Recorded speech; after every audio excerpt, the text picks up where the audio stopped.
Welcome to the Scenario Podcast, your guide to mental health and well-being. Each episode, we uncover practical tools, discuss expert insights, and explore how supplements can transform your mental health journey. Get ready to learn, grow, and thrive with us. Welcome to the deep dive. We sift through research, expert opinions, all that, to give you the clearest view. Glad to be here.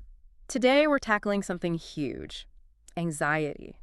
And specifically how meditation, this ancient practice and, its modern form, mindfulness, might be one of the best natural tools we have for relief. Yeah, we've looked at sources covering neuroscience, clinical trials, wellness experts. The mission today is really to break down the science, like why does meditation actually change how our brain handles stress? Right. And then figure out which types work best for different kinds of anxiety symptoms. And finally, give you some practical ways to actually make it part of your routine. Okay, first thing that jumps out from the sources.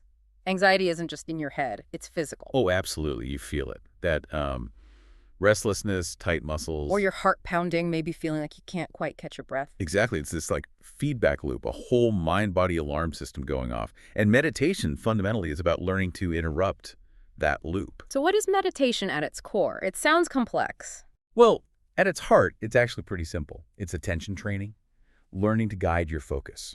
Usually onto the breath, or maybe a sound. Yeah, or just, the physical feeling of being present right now. It helps quiet down those racing, anxious thoughts, that constant what-if spiral. And the key technique we keep seeing mentioned for anxiety is mindfulness meditation. Right. And the big shift here is it's not about stopping thoughts. We all know that's, basically impossible. Yeah. Tell me about it. Instead, it's about practicing observing them, noticing the thoughts, the feelings, but without judging them, just letting them be. Non-judgmental observation. That sounds tricky. It takes practice, for sure. But that's the core idea.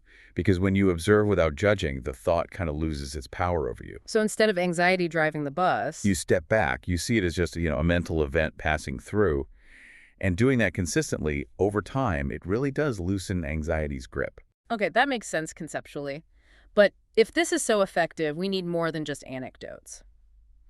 Let's get into the science. Is this really backed up? Oh, yeah. The evidence is pretty compelling, actually. It's not just a wellness trend. What stands out? Well, for starters, there's a significant NIH study, National Institutes of Health.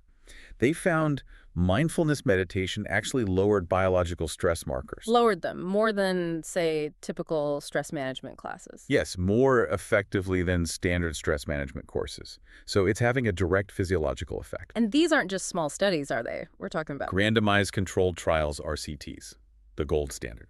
Systematic reviews of these RCTs consistently show meditation reduces anxiety symptoms. How does it stack up against other natural approaches? It performs just as well. Things like, music therapy or structured relaxation training. The results are comparable. Okay, here's the kicker for people who think they don't have time. How much practice are we talking about? This is pretty amazing.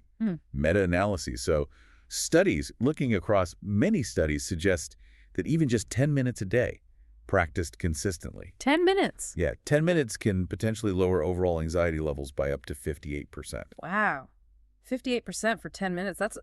That's a huge return. It really is. It reframes it from just like a coping skill to actual preventative mental health care. Okay. And I know one specific program often comes up, MBSR. Right. Mindfulness-based stress reduction. It's typically an 8-week structured program. Very well researched. And how effective is that? Its effectiveness is so well documented that some sources compare it directly to certain common anti-anxiety medications like escitalopram, particularly for moderate anxiety. Comparing it to medication, that's significant. It is. It shows the potential power of these mind training techniques. So beyond just feeling less anxious day to day, what other practical benefits do people report? Well, the benefits tend to ripple outwards. Improved sleep is a big one.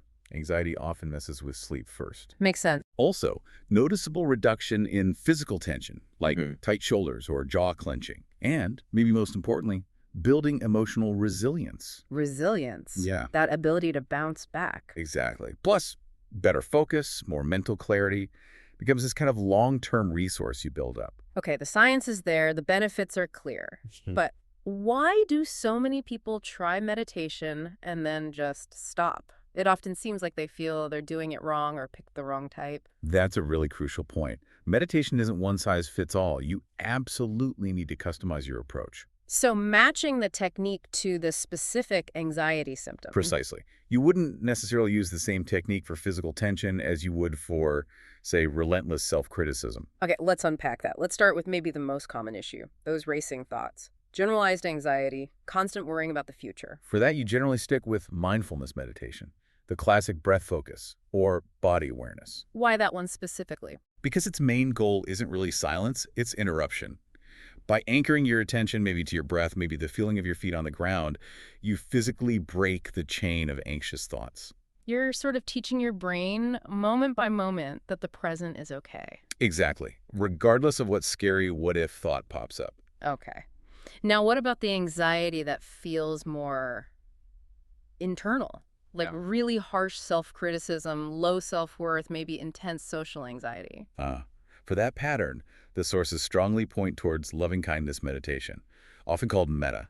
Loving kindness, how does that work? It involves silently repeating phrases of goodwill. You usually start by directing them towards yourself. Things like, may I be safe, may I be happy, may I be healthy. Sending kindness to myself, I can see how that might feel strange or even difficult for someone deep in self-criticism. That's a really common reaction. It can feel unnatural at first, but the power of metta seems to be in the structured repetition. So you don't have to instantly feel it. No, not at all. You just practice offering the phrases. The research suggests that consistently exposing your mind to that compassionate language, even if it feels awkward initially, can genuinely reduce self-criticism and build resilience over time. Interesting. So the practice itself changes things, even if belief isn't there right away. That seems to be the mechanism, yes. Okay, let's pivot to physical anxiety. That immediate, sharp tension, tight jaw, shoulders practically up by your ears. What helps fast? For that acute physical stuff, you want a body-focused technique, like progressive muscle relaxation, or PMR. Progressive muscle relaxation. How's that different from just trying to relax? It's very deliberate. You systematically tense a specific muscle group, like make a fist, really tight, hold it for a few seconds, and then consciously completely release it. Why the tensing part first? Because the contrast between tension and release is really noticeable. Anxiety often makes us hold tension subconsciously.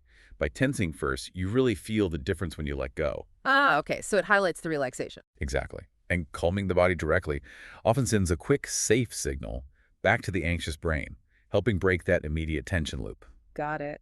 And what about anxiety that spikes at night? The kind that makes falling asleep feel impossible. That's where the body scan meditation really shines. Body scan. What's involved there? You slowly, systematically move your awareness through your entire body, like part by part, from your toes up through your legs, torso, arms, head. Just noticing sensations. Noticing sensations, yeah. Yeah. And consciously releasing any tension you find along the way. It's very grounding. It pulls your focus away from those looping thoughts and really helps prepare the body for rest. Okay. And one more for absolute beginners or people whose minds just feel impossible to wrangle. Guided meditations are fantastic for that. Having a teacher's voice or an app guiding you provides structure. Makes it easier to stay on track when your mind inevitably wanders off. Definitely. It takes some of the pressure off. And tools like Calm, Headspace, Insight Timer, they have tons of guided practices for specific needs. Right. Those apps are really helpful starting points. Which brings us nicely to, well, making it stick. Because knowing the techniques is great, but actually doing it consistently is the real challenge. And the key takeaway seems to be consistency over duration, right? Absolutely. 5 minutes done consistently is way better than aiming for 30 minutes once a week and then quitting. So practical tips for beginners. Start short. Seriously, 5 or 10 minutes is perfect. Don't overwhelm yourself. Okay. And pair it with an existing habit. Anchor it to something you already do every day without thinking. Like after brushing your teeth, before your first coffee. Exactly. Something solid. The goal is just to show up, even if it's only for those few minutes of mindful breathing. Build the habit first. Okay. Now let's address some common roadblocks. The number one thing people say is, I can't stop my thoughts. I must be failing. Yes, the classic misconception. And the research, the teachers, they all say the same thing. That's not the point at all. Not even close. Meditation isn't about emptying your mind. It's about noticing when your mind has wandered off. And then just gently bringing it back. Gently, without judgment, bringing your focus back to your anchor. The breath, the body, whatever it is. Every single time you do that, that's the practice. That is the mental rep. You're actually building strength each time you notice and return. So the wandering isn't failure, it's the opportunity to practice. Precisely. Okay, another common question. Does this have to be religious? Yeah. Do you need a spiritual belief system? Good question. A lot of these practices originated in spiritual traditions. They did, but modern mindfulness, as it's taught for wellness and stress reduction, is entirely secular. You can get all the psychological and physical benefits we've talked about without any specific spiritual or religious framework. It's basically brain training. Okay. Now, a really important one, and we need to be super clear here. Can meditation replace medication for anxiety? Right. Crucial question.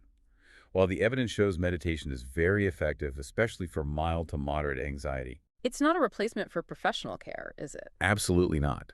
It should be seen as a powerful complement to treatment, not a replacement, especially for severe anxiety or diagnosed conditions. Always talk to your doctor before making any changes to your treatment plan. Use it alongside, not instead of. Got it. Yes. And finally, what about during a panic attack? Can meditation help in that moment of intense fear? That seems like a tough time to try and sit quietly. It is. But certain techniques, especially focusing on slow, controlled exhalation, breathing out longer than you breathe in, can actually help calm the nervous system during an acute attack. It provides immediate physiological relief. So it can help in the moment? It can help manage the intensity. But the real long-term benefit comes from the daily practice. Consistent meditation works preventatively. It helps reduce the overall frequency and severity of panic attacks over time by changing your baseline stress level. It's the daily training that builds resilience against them. Exactly. That's the key. Wow, okay. This has been incredibly helpful, really clarifying. So if you're listening, the two big takeaways seem to be. First, meditation is a real science-backed way to interrupt that exhausting mind-body anxiety loop. And second, you can actually target your practice. There are different techniques, loving kindness for self-talk, PMR for muscle knots matched to specific anxiety symptoms. Right. And remember that consistency point. The immediate calm is great. You might feel it right away. But those deeper, lasting changes in your overall anxiety levels, that comes from weeks of consistent, even short, daily practice. That 5 or 10 minutes really adds up. It's an investment in your future calm, your future resilience. So here's a final thought to leave you with. We've talked about how just noticing your thoughts without judgment is the core skill, how that reduces their power. If the real goal is just learning to return to the present moment whenever your mind wanders, think about this. What simple, everyday activity could you try pairing with just one mindful moment today? Could be anything. Yeah, maybe just really noticing the sensation of warm water on your hands while washing dishes, or focusing on the feeling of your feet hitting the pavement while walking. Where could you practice that gentle return to the present just for a moment? Start building that mental muscle right now. Something to think about. Definitely. Thanks for diving deep with us today. We'll see you next time. Thanks for tuning in to the Scenario Podcast. Don't forget to visit scenario.com for more expert tips, articles, and supplements designed to support your mental health. If you enjoyed this episode, remember to subscribe and share it with a friend. Until next time, take care of yourself.